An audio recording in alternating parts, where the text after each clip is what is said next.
It is your problem, my friends, your problem no less than it is mine.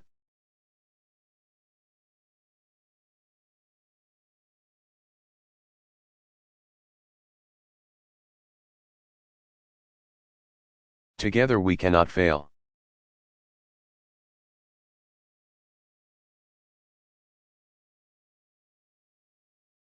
Franklin Delano Roosevelt.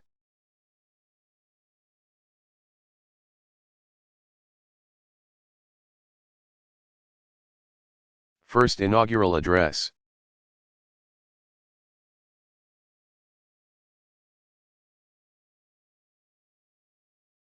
Delivered March 4, 1933.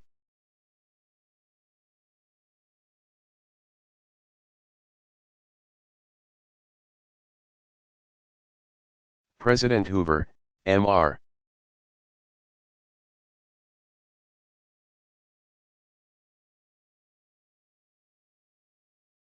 Chief Justice, my friends.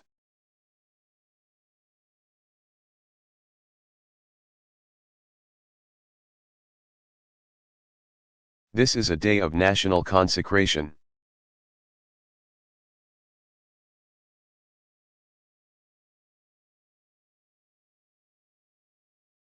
And I am certain that on this day my fellow Americans expect that on my induction into the presidency.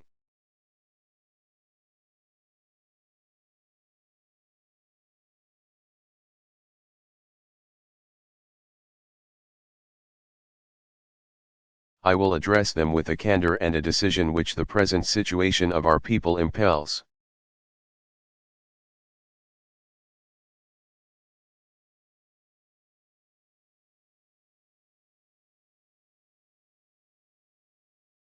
This is preeminently the time to speak the truth, the whole truth, frankly and boldly.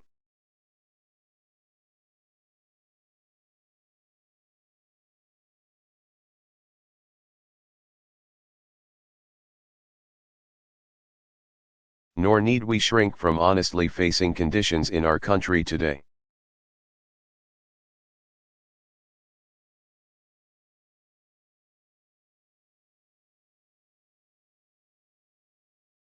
This great nation will endure, as it has endured, will revive, and will prosper.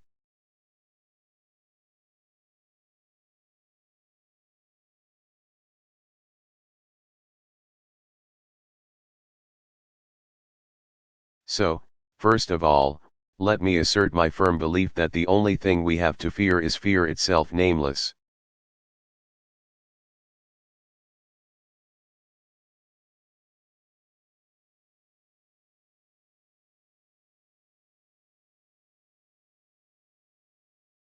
Unreasoning, unjustified terror which paralyzes needed efforts to convert retreat into advance.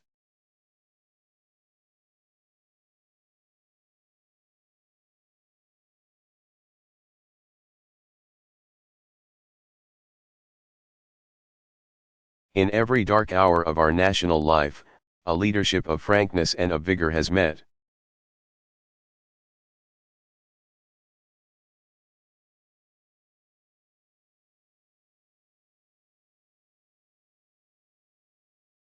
With that understanding and support of the people themselves which is essential to victory.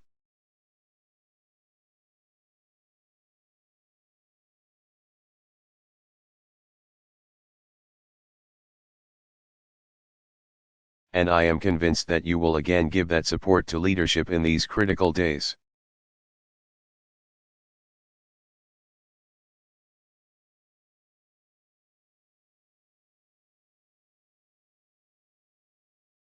In such a spirit on my part and on yours we face our common difficulties.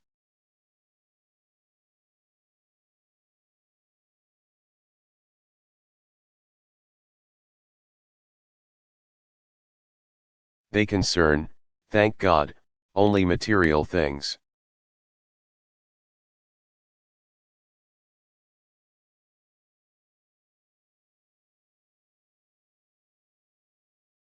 Values have shrunk to fantastic levels. Taxes have risen. Our ability to pay has fallen. Government.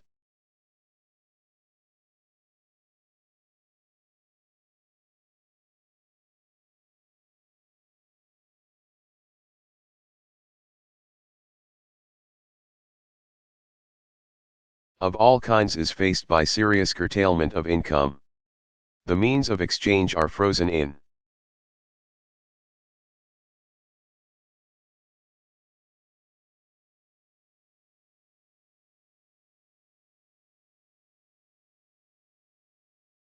The currents of trade. The withered leaves of industrial enterprise lie on every side. Farmers find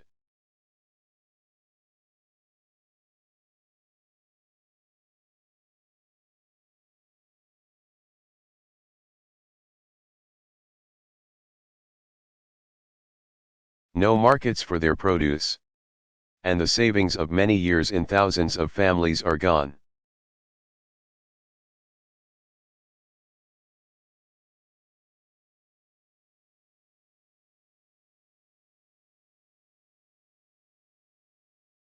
More important, a host of unemployed citizens face the grim problem of existence.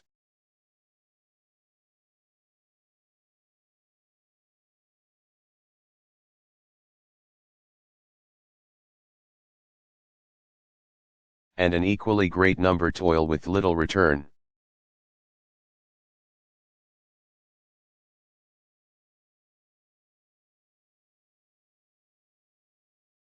Only a foolish optimist can deny the dark realities of the moment.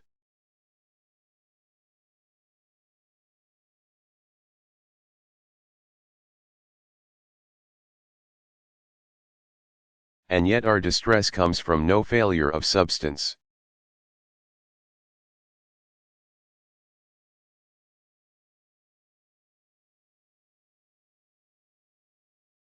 We are stricken by no plague of locusts.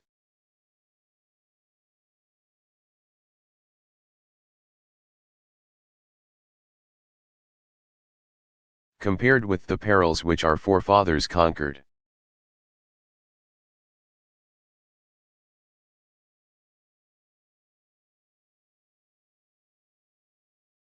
Because they believed and were not afraid, we have still much to be thankful for.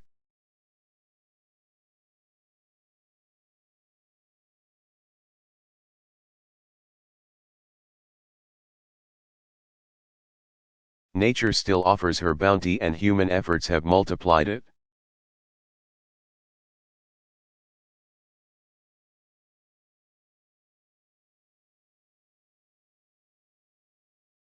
Plenty is at our doorstep, but a generous use of it languishes in the very sight of the supply.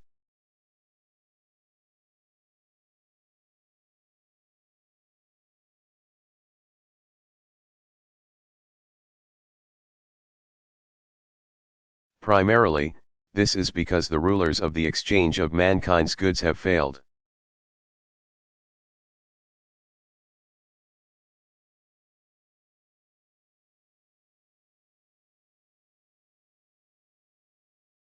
Through their own stubbornness and their own incompetence, have admitted their failure, and have abdicated.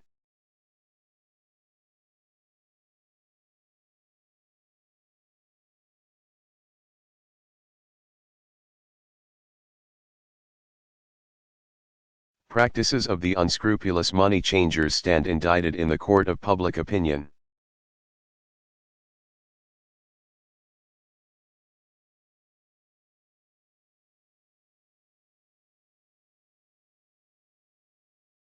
Rejected by the hearts and minds of men.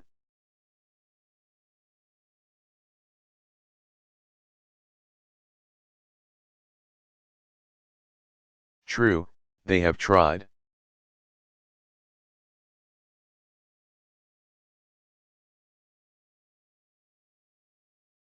But their efforts have been cast in the pattern of an outworn tradition.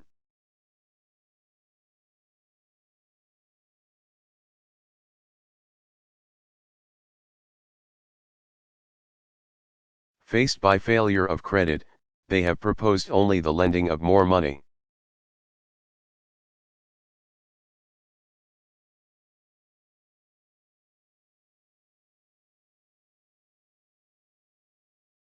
Stripped of the lure of profit by which to induce our people to follow their false leadership.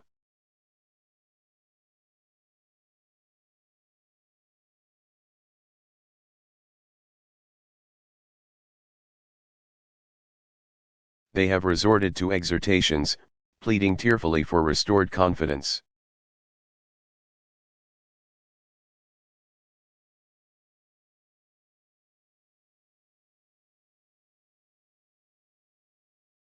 They only know the rules of a generation of self-seekers.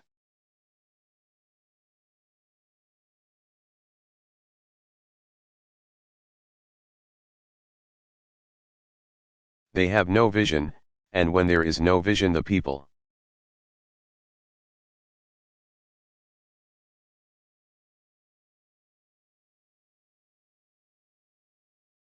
perish.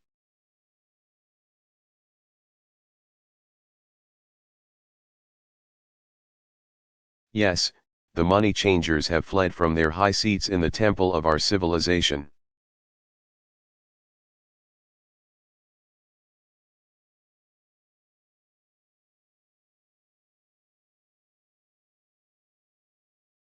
We may now restore that temple to the ancient truths.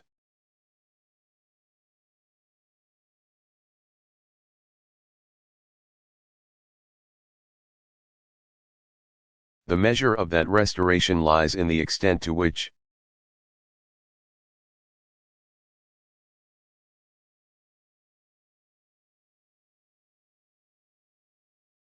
we apply social values more noble than mere monetary profit.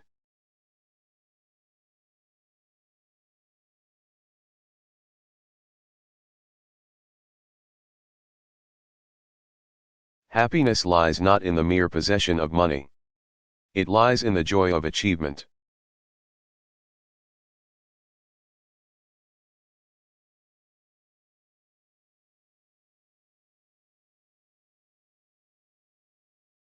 In the thrill of creative effort.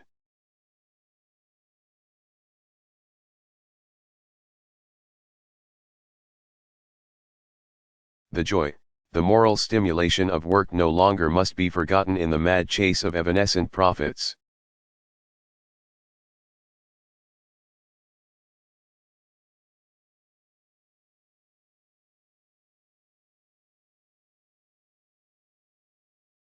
These dark days, my friends, will be worth all they cost us if they teach us that our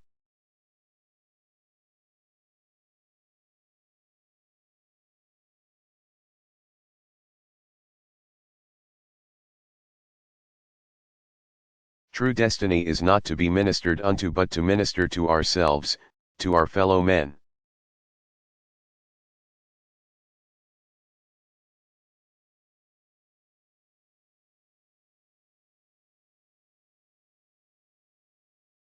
Recognition of that falsity of material wealth as the standard of success goes hand in hand with the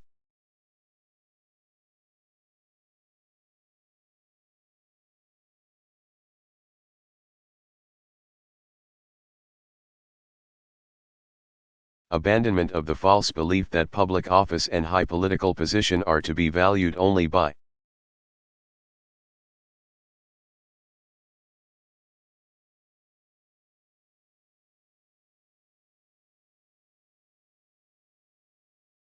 the standards of pride of place and personal profit.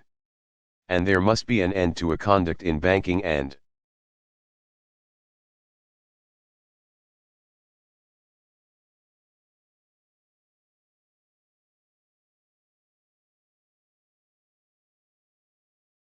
in business which too often has given to a sacred trust the likeness of callous and selfish wrongdoing.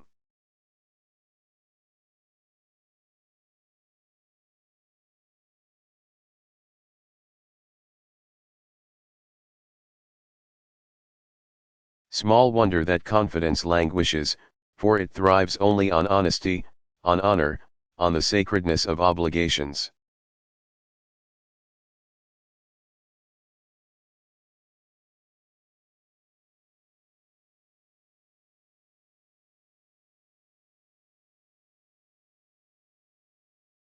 On faithful protection, and on unselfish performance.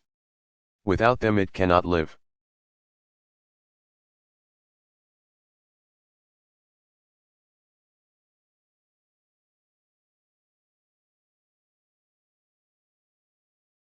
Restoration calls, however, not for changes in ethics alone.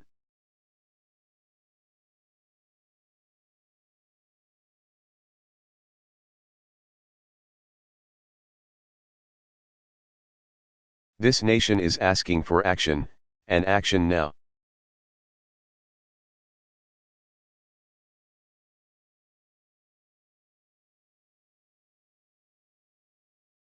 Our greatest primary task is to put people to work.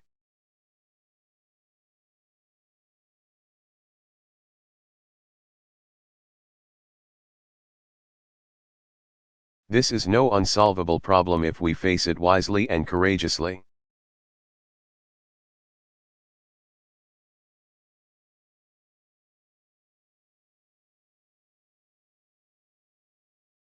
It can be accomplished in part by direct recruiting by the government itself.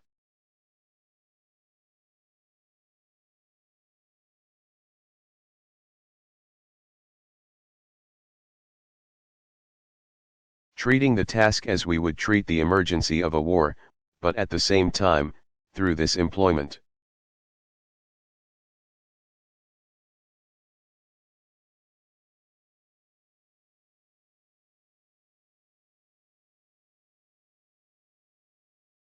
Accomplishing greatly needed projects to stimulate and reorganize the use of our great natural resources.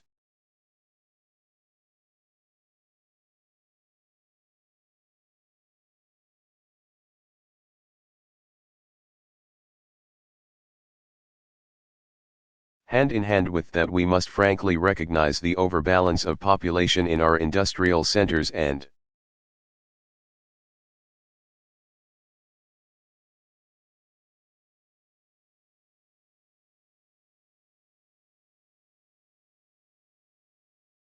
by engaging on a national scale in a redistribution.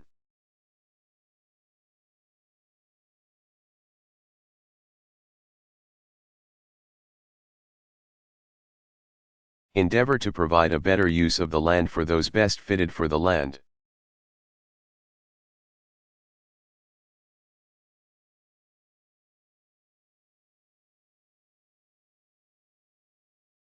Yes, the task can be helped by definite efforts to raise the values of agricultural products.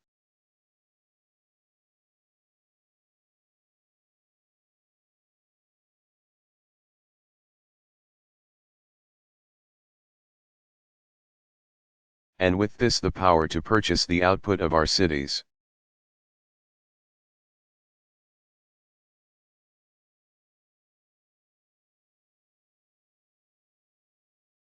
It can be helped by preventing realistically the tragedy of the growing loss through foreclosure.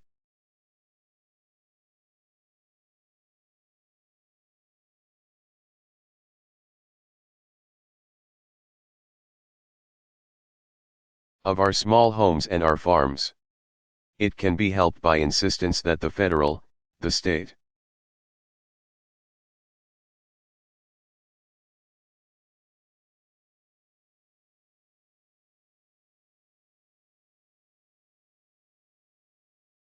and the local governments act forthwith on the demand that their cost be drastically reduced.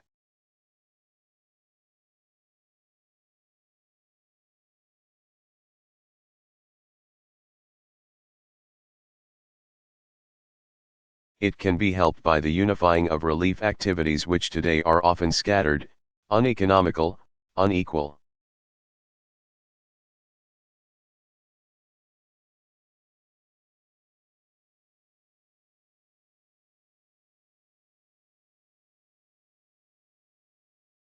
It can be helped by national planning for and supervision of all forms of transportation.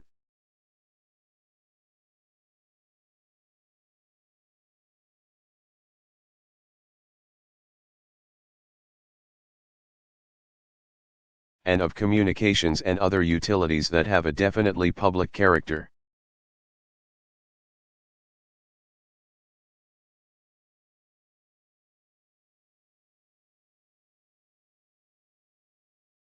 There are many ways in which it can be helped, but it can never be helped by merely talking about it.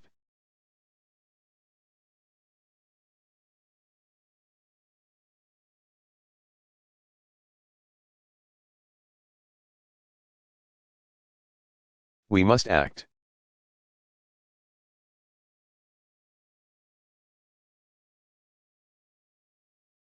We must act quickly.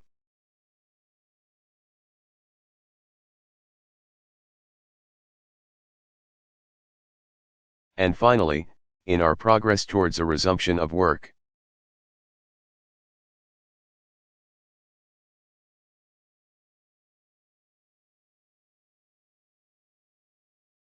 we require two safeguards against a return of the evils of the old order.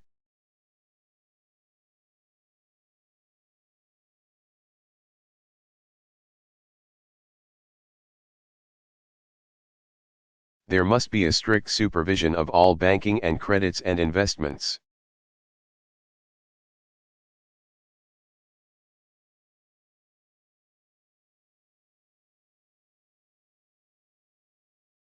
There must be an end to speculation with other people's money.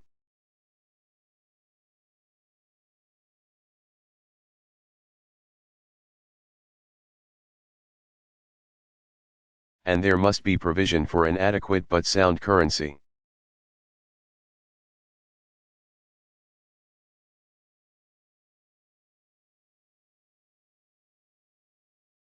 These, my friends, are the lines of attack.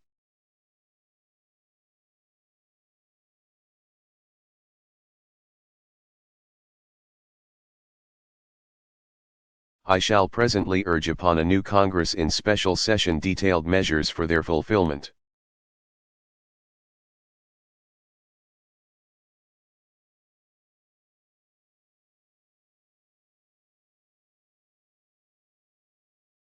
And I shall seek the immediate assistance of the 48 states.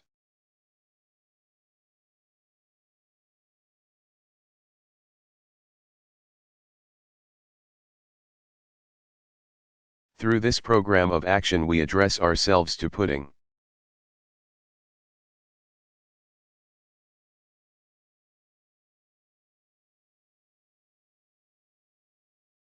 our own national house in order and making income balance outgo.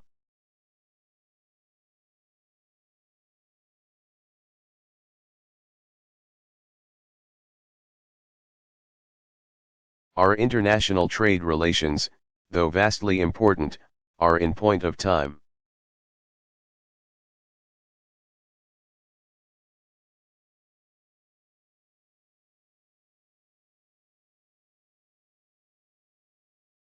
And necessity, secondary to the establishment of a sound national economy.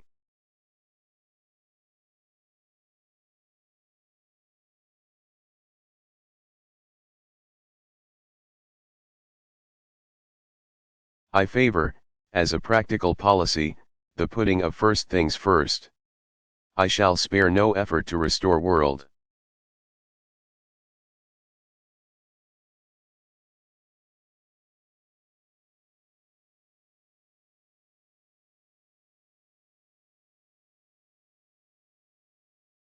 trade by international economic readjustment. But the emergency at home cannot wait on that accomplishment.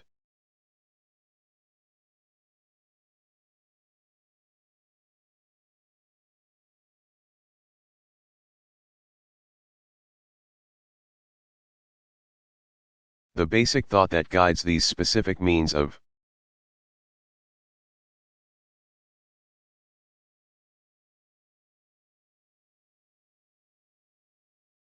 national recovery is not nationally narrowly nationalistic.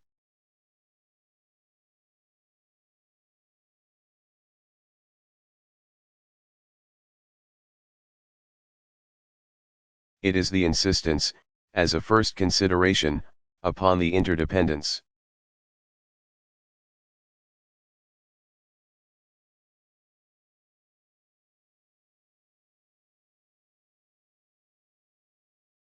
of the various elements in and parts of the United States of America, a recognition of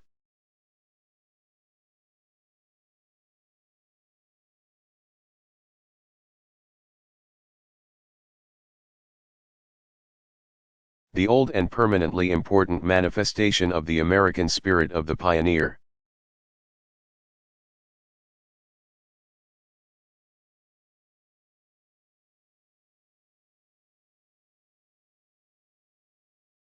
It is the way.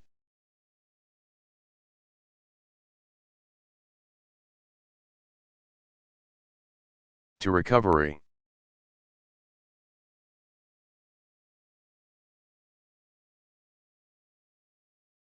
It is the immediate way. It is the strongest assurance that recovery will endure.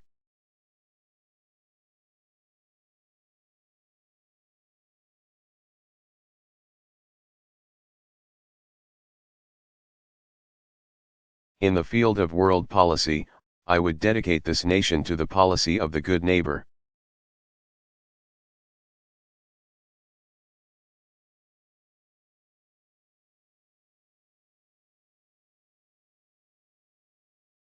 The neighbor who resolutely respects himself and, because he does so, respects the rights of others. The neighbor.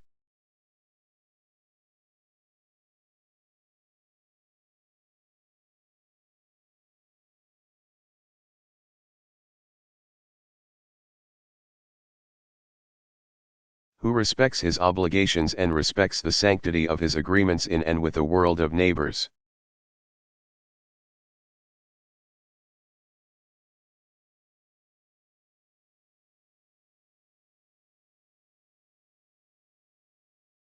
If I read the temper of our people correctly, we now realize, as we have never realized before.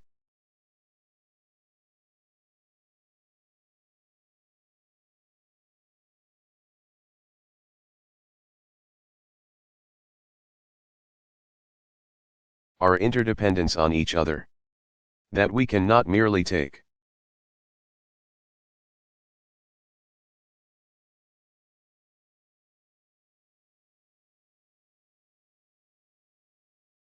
But we must give as well.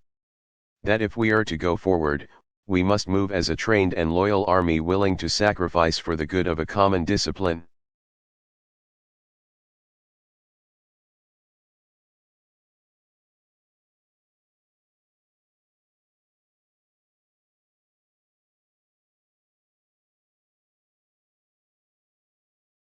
Because without such discipline no progress can be made.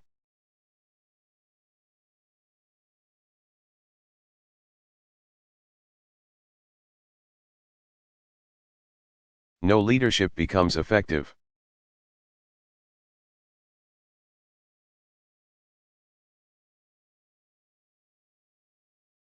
We are, I know, ready and willing to submit our lives and our property to such discipline.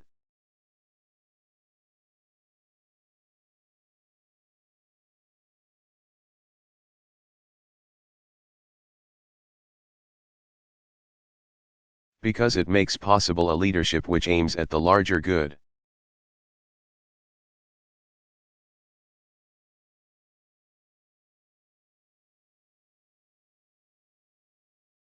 This, I propose to offer, pledging that the larger purposes will bind upon us.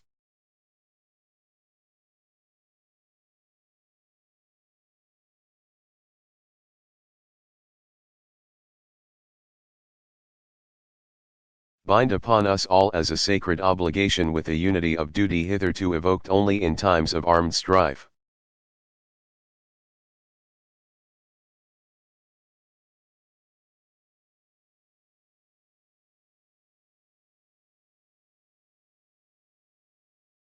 With this pledge taken, I assume unhesitatingly the leadership of this great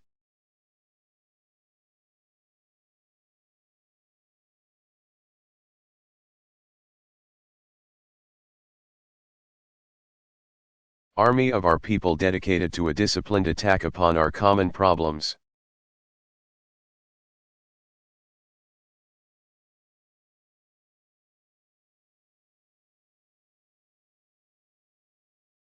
Action in this image, action to this end is feasible under the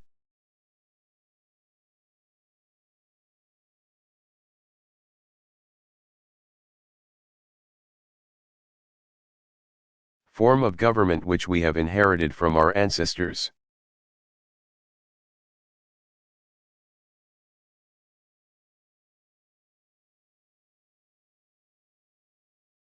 Our constitution is so simple, so practical that it is possible always to meet.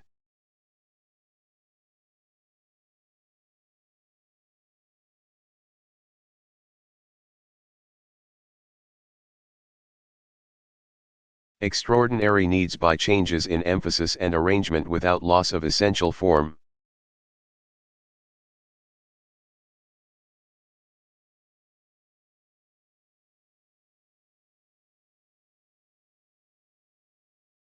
That is why our constitutional system has proved itself the most